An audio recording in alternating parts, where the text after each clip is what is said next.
Hello बच्चों, कैसे हैं आप सब लोग। आज हम पढ़ने वाले हैं एक नया चैप्टर केमिस्ट्री का, क्लास 10 का। इसका नाम है क्लासिफिकेशन ऑफ एलिमेंट्स या पेरियोडिक क्लासिफिकेशन ऑफ एलिमेंट्स, यानी कि तत्वों का आवर्त वर्गीकरण। ठीक, इसमें हम एलिमेंट्स को किस तरीके से, जो हम मॉडर्न पेरियोडिक टेबल देखते हैं वहाँ तक पहुँचने में उसे कितना टाइम लगा, किस तरीके से उन्हें डिफाइन करा गया, किस तरीके से हम उस पॉइंट पे पहुंचे जो आज हम देखते हैं मॉडर्न पेरियोडिक टेबल में। तो हम उन सभी पॉइंट्स को इस चैप्टर में अच्छे से डिस्कस करेंगे और समझेंगे। तो जो सबसे पहली जो कोशिश करी गई थी एलिमेंट्स को एक तरीके से लगाने की, यानी कि क्लासिफाइड करने की, वो सबसे पहले करी गई थी डॉवर्नियर द्वारा। ठीक है, ये डॉवर्नियर कौन थे? ये डॉवर्नियर एक साइंटिस्ट थे। ठीक है, डॉवर्नियर ट्रेड क्या था अभी आप समझेंगे। इसको किसने डेवलप किया था? इसको डेवलप किया था वुल्फगांग डॉबेर्नियर ने। कितने में? 1817 में। ठीक, कितने में? 1870 में। इन्होंने क्या करा था? इन्होंने करा था कि तीन तीन एलिमेंट्स के कुछ ग्रुप बनाए थे। ठीक है, जिन ग्रुप को इन्होंने बोला त्रिक, या इंग्लिश में बोलते हैं ट्रेड्स। ठीक, इन्होंने तीन तीन के ग्रुप बनाए, और जब इन्होंने ग्रुप बनाए तो इन्होंने क्या देखा कि जो फर्स्ट और थर्ड का जो एवरेज एटॉमिक मास है वो किसके इक्वल आता है? वो मिडल एलिमेंट के इक्वल आता है। ठीक, क्या आता है? मिडल एलिमेंट के इक्वल आता है। यही यहाँ लिखा हुआ है, according to him after arranging the elements of triad in increasing order of their atomic mass. यानी कि जब हमने एटॉमिक जो एलिमेंट्स थे उनको इंक्रीजिंग ऑर्डर में करा, एटॉमिक मास के इंक्रीजिंग ऑर्डर में हमने जब उन्हें अरेंज करा, then the mass of middle element is equal to the ratio of other two elements. ठीक है, तो क्या बोला उसने? जो मिडल एलिमेंट का जो मास है वो बाकी जो दो एलिमेंट्स है उनके रेशियो के बराबर है। ठीक है, क्या बोला? जो मिडल एलिमेंट का जो मास है वो किसके इक्वल होगा? Ratio of other two elements. ठीक है, उन्होंने कुछ ग्रुप्स बनाए। एक्चुअली उन्होंने सिर्फ 3 ही ग्रुप बनाए। कितने? 3 ही ग्रुप बनाए, बाकी को वो नहीं फॉर्म कर सके, जिससे कि उनका ये जो रूल था या फिर जो उनका जो थ्योरी थी वो फेल हो गई। आप इनमें से, मैंने आपको कुछ एग्जांपल्स दिए, इनमें से आप मुझे बताइए कि कौन कौन से हैं जो डॉवर्नियर ट्रेड हैं। ठीक, आप देखेंगे जो फर्स्ट वाला है वो नहीं है, जो सेकंड वाला वो है, और थर्ड वाला है। ठीक, डॉबर्नियर ने जो ट्रेड्स बनाए थे वो एक्चुअली ये वाले थे: lithium, sodium, potassium, calcium, strontium, barium, chlorine, bromine, iodine. उन्होंने ये 3 बनाए थे। ठीक है, ये फर्स्ट वाला, ये सेकंड, और ये थर्ड। ये first trade, second trade, third trade. उन्होंने सिर्फ 3 ही ट्रेड बनाए, जिसकी वजह से उनकी ये थ्योरी फेल हो गई। अब आगे हम एक और थ्योरी के बारे में पढ़ने वाले हैं, जिसको दिया था न्यूलैंड्स ने। ठीक है, किसने दिया? न्यूलैंड्स ने। ये कहाँ के थे? ये थे इंग्लैंड के रहने वाले। न्यूलैंड्स लॉ ऑफ ऑक्टेव भी बोलते हैं। ठीक है, हिंदी में बोलते हैं अष्टक सिद्धांत। जैसे कि सारे गामा पाधा नी सा, ठीक, वो 7 हैं, उसी को बेस बना के उन्होंने इसको रूल को दिया, जिसका नाम है Newlands law of octaves. Octave मतलब 8। ठीक, किसने दिया? जॉन न्यूलैंड ने दिया 1960 में। ठीक है, उन्होंने क्या करा? हाइड्रोजन से स्टार्ट करा, ठीक, और थोरियम पे एंड कर दिया। टोटल कितने एलिमेंट लिए थे उन्होंने? 56 एलिमेंट्स लिए थे। कितने? 56। उन्होंने क्या देखा कि जो उन्होंने जब उनको केमिकल्स या atomic increasing order of atomic mass के अकॉर्डिंग उन्होंने जब उनको अरेंज करा, तो उन्होंने देखा जो 8वां एलिमेंट है वो फर्स्ट एलिमेंट की प्रॉपर्टीज को रिपीट करता है। क्या करता है? जो 8वां एलिमेंट है वो फर्स्ट एलिमेंट की प्रॉपर्टीज को रिपीट करता है। इसी तरीके से उन्होंने उन 56 एलिमेंट्स को अरेंज करा, जिसका कुछ एक पार्ट ये है: hydrogen, lithium, beryllium, boron, carbon, nitrogen, oxygen, fluorine. ठीक, हाइड्रोजन के नीचे फ्लोरीन आया, एक ये आया, ये आया, ये आया। ठीक, ये क्या हुआ? उन्होंने 1 2 3 4 5 6 7 उनके अकॉर्डिंग जो फ्लोरीन की जो प्रॉपर्टीज हैं वो हाइड्रोजन के सिमिलर है। इस तरीके से क्लोरीन की प्रॉपर्टी हाइड्रोजन और फ्लोरीन के सिमिलर है। कोबाल्ट और निकल की प्रॉपर्टी इन दोनों की सिमिलर है, ब्रोमीन की इन दोनों की सिमिलर है। इस तरीके से लिथियम और पोटासियम की सिमिलर है, कॉपर की सिमिलर है, और लिथियम की सिमिलर है। जैसे कि आप देख सकते हैं जिसके नीचे जो एलिमेंट्स आ रहा है उनकी प्रॉपर्टीज सिमिलर है। लेकिन बाद में पता चला कि ऐसा नहीं होता, इसमें बहुत सारी कमियां निकली। वो कमियां क्या क्या थी वो भी हम देख लेते हैं, एग्जाम के पॉइंट ऑफ व्यू से बहुत ज़्यादा इंपॉर्टेंट है। उसकी कुछ कमियां हैं। रूल अप टू, यानी कि जो कैल्शियम है यहाँ तक, ओनली कैल्शियम तक ही ये रूल फॉलो कर पाए। ठीक है, क्या ओनली कैल्शियम तक ही ये रूल फॉलो करवाए, उससे आगे इनका रूल फेल हो गया, यानी कि लॉ ऑफ ऑक्टेव फेल हो गया, है ना।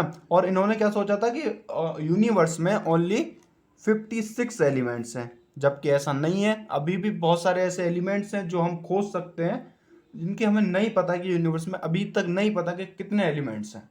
बट इन्होंने बस यही सोच लिया था कि हाँ भाई 56 एलिमेंट्स है, जो इनका बहुत बड़ा ड्रॉबैक था। ठीक, और तीसरा इनका जो सबसे बड़ा ड्रॉबैक था वो था जो इनका लॉ ऑफ ऑक्टेव था, वो ओनली लाइट एलिमेंट्स पर ही अप्लाई होता था, जैसे कि hydrogen, lithium, beryllium, boron, carbon, nitrogen, oxygen, ये सब क्या है, ये लाइट एलिमेंट्स हैं, हल्के एलिमेंट्स हैं। तो इस वजह से ये सिर्फ इन पे ही अप्लाई होता है। जैसे कि अब ये हमारे यहाँ जो भारी वाले एलिमेंट्स आ जाते हैं, इंडियम, आर्सेनिक, सेलेनियम, इन पर ये लॉ फेल हो जाता था।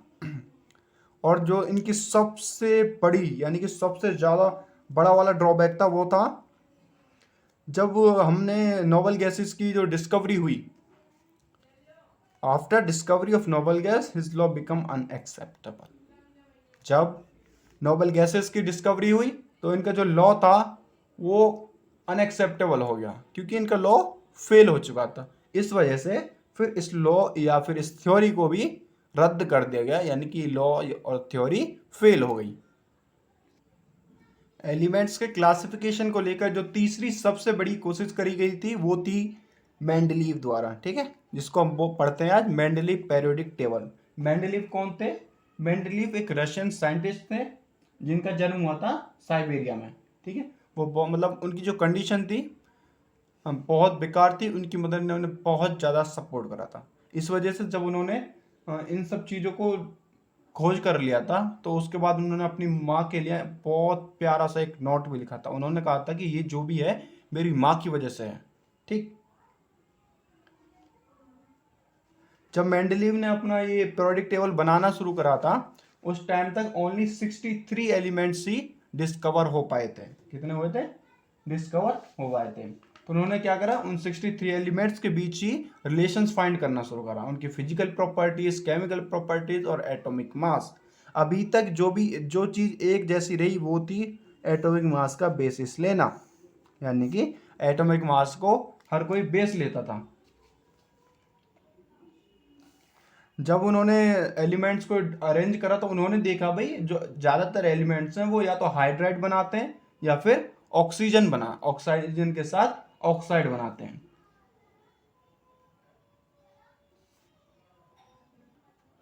जो उनका मूलभूत गुणधर्म था, यानी कि जिस प्रॉपर्टी के आधार पर उन्होंने इनको क्लासीफाई करा था वो थी हाइड्राइड्स एंड ऑक्साइड्स। और जो मेंडलीव का पीरियोडिक लॉ था वो क्या था? पीरियोडिक प्रॉपर्टीज या physical and chemical properties of an element are periodic function of their atomic mass, यानी कि तत्वों के गुणधर्म उनके परमाणु द्रव्यमान का आवर्त फलन होते हैं। ये बोलना चाह रहे हैं कि जो एटॉमिक मास है, जो उसकी फिजिकल एंड केमिकल प्रॉपर्टीज है किसी भी एलिमेंट की, वो एटॉमिक मास पर डिपेंड करता है। जो इन्होंने टेबल बनाई उसमें 8 ग्रुप थे, यानी कि 8 समूह थे। ठीक, और कितने पीरियड थे? 6। जो आज के हम मॉडर्न पीरियोडिक टेबल में देखते हैं ग्रुप और पीरियड, वो आइडिया यहीं से लिया गया था मेंडलीव का। आप ये भी कह सकते हैं जितनी भी क्लासिफिकेशन की कोशिशें हुई उनमें सबसे बड़ी कामयाबी मेंडलीव के हाथ लगी, क्योंकि इन्होंने बहुत अच्छे से एलिमेंट्स को क्लासीफाई करा।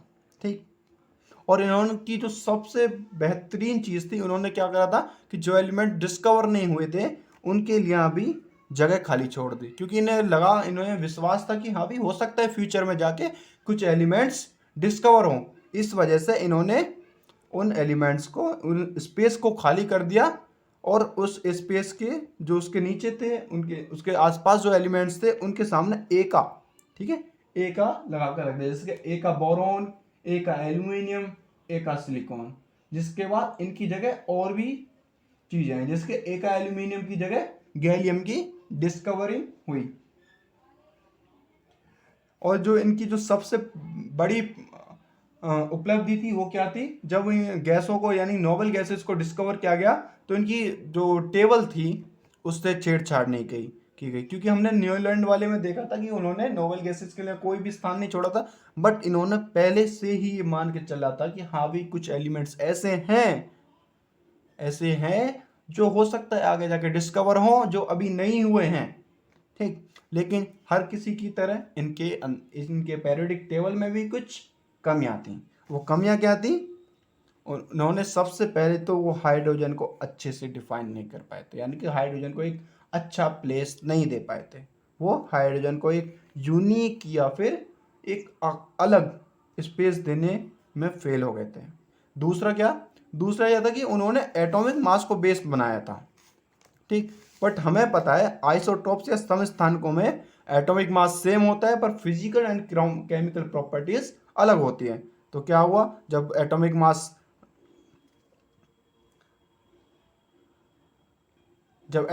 डिफरेंट हुआ तो उनको अलग अलग, एक एलिमेंट को अलग अलग जगह नहीं रखा जा सकता, इस वजह से ये फेल हो गया, ठीक है।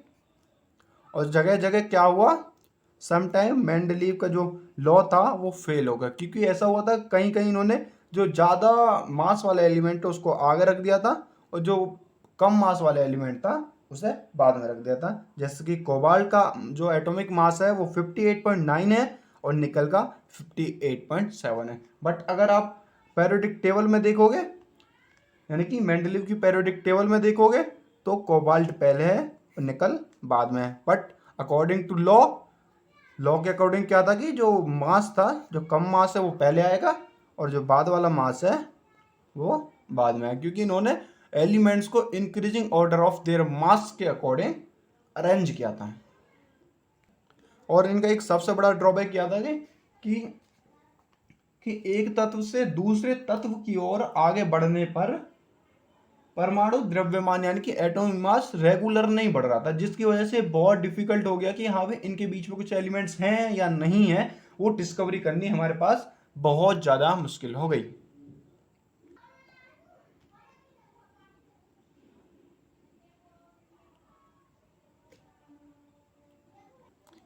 तो बच्चों, अब नंबर है हमारी जो मॉडर्न पेरियोडिक टेबल है जो आजकल हम पढ़ते हैं, अब हम उसके बारे में डिस्कस पढ़ेंगे। ये आपके एग्जाम के पॉइंट ऑफ व्यू से सबसे इंपॉर्टेंट है। इस चैप्टर का सबसे इंपॉर्टेंट टॉपिक क्या है? ये है मॉडर्न पेरियोडिक टेबल।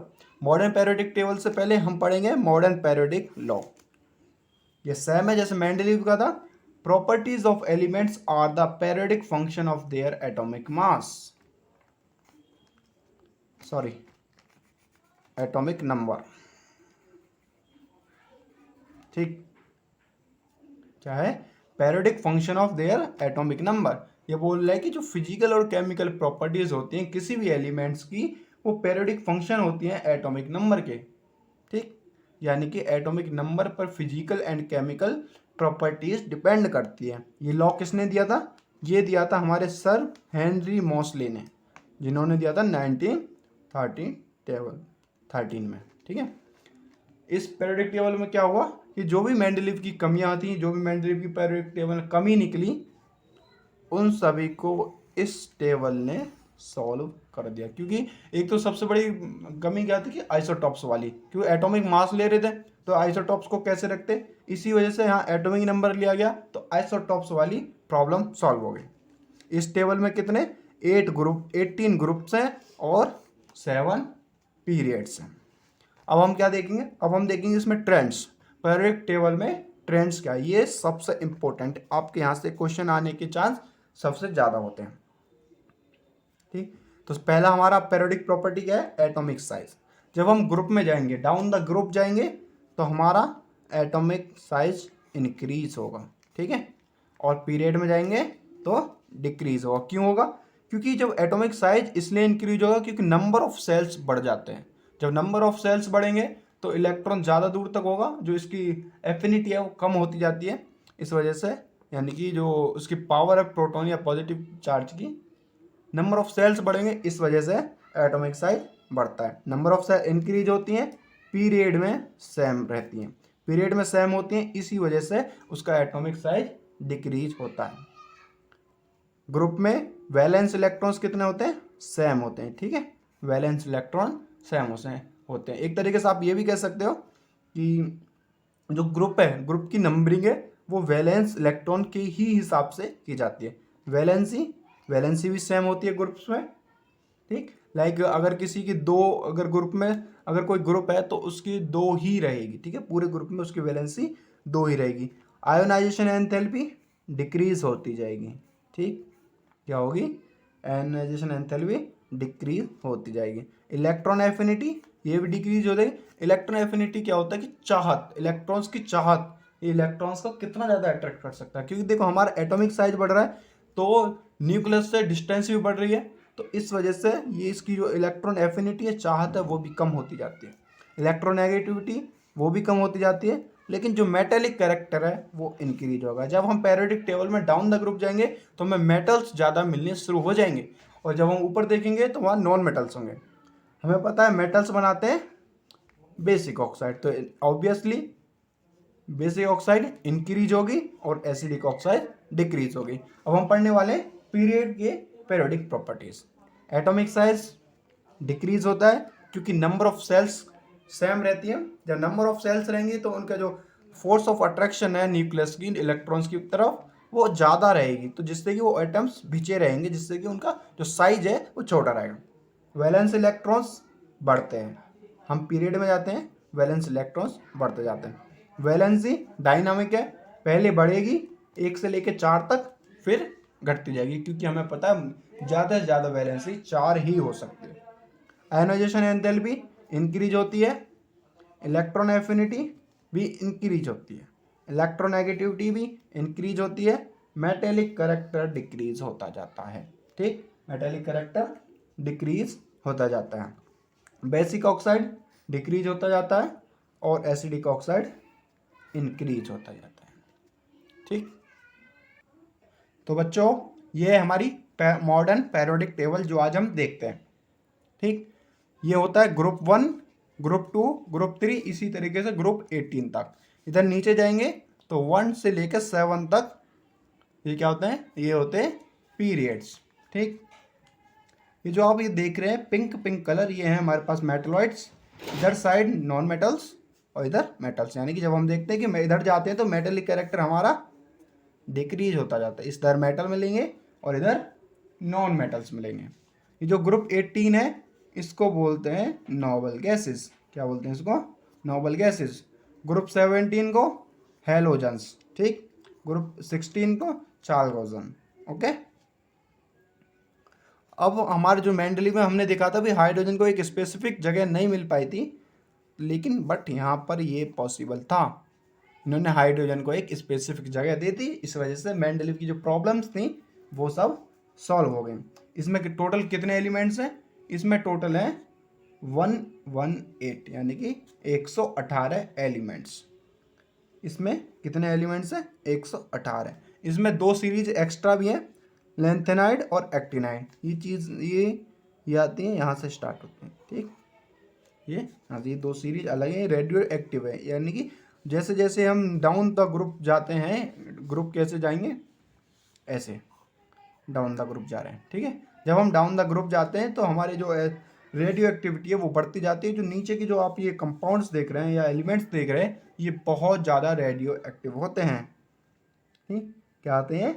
बहुत ज़्यादा रेडियो एक्टिव होते हैं। तो बच्चों इस चैप्टर में जो जो इम्पोर्टेंट टॉपिक्स थे वो मैंने सभी पढ़ा दिए हैं, बाकी आप इसके क्वेश्चन सॉल्व करें और अच्छे से तैयारी करें। अगर आपको मेरी वीडियो अच्छी लगी हो तो चैनल को सब्सक्राइब करें, वीडियो को शेयर करें और लाइक करें, और ज़्यादा से ज़्यादा बच्चों तक पहुँचाएं, जिससे कि वो फ्री में एजुकेशन ले सकें। धन्यवाद।